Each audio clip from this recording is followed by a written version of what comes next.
નમસ્કાર મિત્રો, ફરીવાર તમારું એક નવા વિડીયોની અંદર સ્વાગત છે અને આજે વાત કરવાની છે આપણે વાયરલ છોકરી મહાકુંભમાં જે રાતોરાત વાયરલ થઈ હતી, પોતે માળા વેચતી હતી અને સોશિયલ મીડિયા દ્વારા જે રાતોરાત વાયરલ થઈ હતી મોનાલિસા.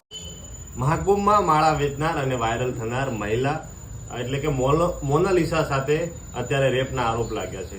ડાયરેક્ટર સનોજ મિશ્રા એમને ફિલ્મની ઓફર આપી હતી અને ફિલ્મનું નામ હતું ડેડી ઓફ ધ મણિપુર.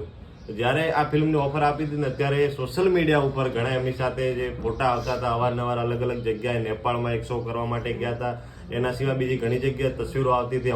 હમણાં થોડા દિવસો પહેલા એક પ્લેનમાં બેઠા હતા, એ પણ તસવીર વાયરલ થઈ હતી. ડાયરેક્ટર સનોજ મિશ્રા ઉપર જે આરોપ લાગ્યો છે રેપનો, એ 2020માં લાગ્યો હતો અને ઝાંસીની એક છોકરી હતી જે ઇન્સ્ટાગ્રામ અને ટિકટોક દ્વારા એમને કોન્ટેક્ટ કર્યો હતો અને એમને કીધું હતું કે તમને હું બોલિવૂડ સુધી ફિલ્મ અપાવીશ અને આવી લાલચ આપીને એમની સાથે પણ રેપ કર્યો હતો.